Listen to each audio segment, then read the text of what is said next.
हरिओम. चिंतन. योगदास श्री जयगणेश जोशी यांनी केलेले निरूपण. 4 वाणी योगदासांचे प्रवचन क्रमांक 137. वैखरी वाणी भाग 2. वैखरी वाणी. जेव्हा आपण मुखाचा, जिव्हेचा, श्वासाचा, कंठाचा उपयोग करून ध्वनी करून बोलून व्यक्त होतो तेव्हा त्याला वैखरी वाणी असे म्हणतात. किंवा जेव्हा आपण रुदन करून, ओरडून, शिटी वाजवून किंवा हलका आवाज करून व्यक्त होतो तेव्हा त्याला वैखरी वाणी असे म्हणतात. अशावेळी आपण प्रत्यक्ष आपल्या मुखाद्वारे ध्वनी करून अन्य जणांसमोर व्यक्त होत असतो. वैखरी वाणीमुळे हवेमध्ये ध्वनी लहरी निर्माण होतात. यामुळे या लहरींच्या माध्यमामधून तेथे असलेले लोक प्रत्यक्ष चक्षुर्वै सत्यम आपले बोलणे ऐकत असतात. त्याला ते साक्षी असतात. त्यावेळी आपणही आपले मौखिक व्यक्त होणे आपल्या कानांनी ऐकत असतो. वैखरी वाणी शारीरिक आहे. ती सर्वांसमक्ष व्यक्त होत असल्यामुळे ही वाणी दृश्य, जड, स्थूल आहे. तिला एक प्रकारचा अध्यारूत आकार, विकार, रूप आहे. अशावेळी आपण आपले अनेक प्रकारचे भाव व्यक्त करत असतो आणि आपण निरनिराळ्या भावछटांप्रमाणे आपले शब्द आणि आवाजाची कंपने बदलत असतो. याला देहबोलीची जोड दिली जाते. उदाहरणार्थ, क्रोध आला असता जर आपल्याकडे सत्ता बळ असेल तर आपण जोरात मोठा आवाज करून तावातावाने बोलतो. भीती वाटली तर आपण ओरडतो, रडतो.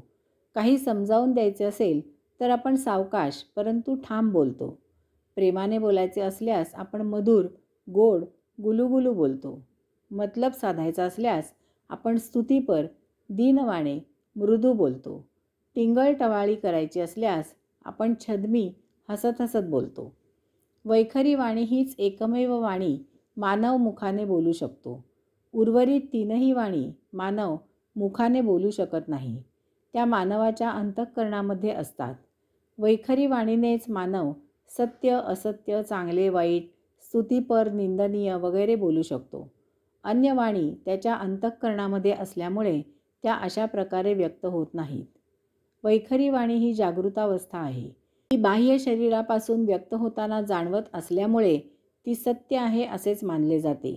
परंतु वाणी जरी वैखरीने जागृतावस्थेत व्यक्त झाली तरीही ती व्यक्त झाल्या झाल्या अवकाशात विलीन होते. ती पकडून ठेवता येत नाही. परंतु यामुळे व्यक्त झालेल्या भावभावना सूक्ष्म रूपाने स्मृतीमध्ये आणि मनामध्ये आयुष्यभर कोरल्या जातात. भविष्यामध्ये प्रसंगी त्या भावभावना उफाळून येतात. या भावनांची छटा काम, क्रोध, मोह, मद, मत्सर, माया, अहंकार याप्रमाणे जी असेल त्याप्रमाणे रिपू तयार होतात. आता अत्याधुनिक विज्ञानामुळे ध्वनी मुद्रित करून ठेवायची सोय झाली आहे. यामुळे एखादा बोलला ते सत्य आहे असे शाबित करण्यासाठी त्याचे ध्वनिमुद्रण ऐकवले जाते. परंतु येथेही किंचित गौणत्व राहते. तो ध्वनिमुद्रित केलेला आवाज त्या विशिष्ट व्यक्तीचाच आहे हे साक्षीदारांवर विसंबून ठरवावे लागते. याचप्रमाणे आता आवाजाचे तुकडे जोडून किंवा खोडून असत्य संभाषण तयार करण्यात येते. तेव्हा अशा ध्वनिमुद्रणाच्या सत्यतेची शहानिशा करणे महा अवघड असते. साधे, सभ्य, प्रामाणिक, साधू, सज्जन, छक्केपंजे नसलेले वगैरे लोक उपजत सहज विचार न करता, प्रयास न करता वैखरी वाणी बोलतात. याच पंक्तीमध्ये भोळ्या, निरागस, अश्राप, सरळ स्वभावाच्या लोकांचीही वर्णी लागते. अशांना वैखरी वाणी बोलताना कष्ट, त्रास होत नाही. ते सुलभतेने बोलतात. असे सात्विक वृत्तीचे असतात. बोलायला पैसे लागत नाहीत. त्यामुळे बहुतांशी मानव बेताल बडबड करत असतात. काहीही कारण नसताना बोलत राहतात. एकामागून दुसरा आणि मग तिसरा असे विषयांतर आपोआप करत बोलत राहतात. यांना हे इतके विषय सुचतात तरी कसे, हा प्रश्न मला फार वर्षांपासून सतावत आहे. समर्थ रामदास स्वामींनी सांगितले आहे, फुकाचे मुखी बोलता काय वेचे. यास्तव ज्याने ही वैखरी वाणी दिली आहे त्या भगवंत श्रींचे नामसंकीर्तन करावे. जरा जरी वेळ मिळाला किंवा असा वेळ मिळत नसेल तर काही वेळ मुद्दाम काढून भगवंत श्रींचे नामसंकीर्तन करावे. नेहमी सकारात्मक, सृजनात्मक, रचनात्मक वदावे. तसेच सर्वामुखी मंगल बोलावे. नेहमी मृदू, सत्य, विनम्र, लाघवी बोलावे. भाषा लवचिक आहे. यामुळे शब्द जपून विचार करून वापरावेत. कारण एक चुकीचा काना, मात्रा, उकार, वेलांटी अर्थाचा अनर्थ दर्शवतो.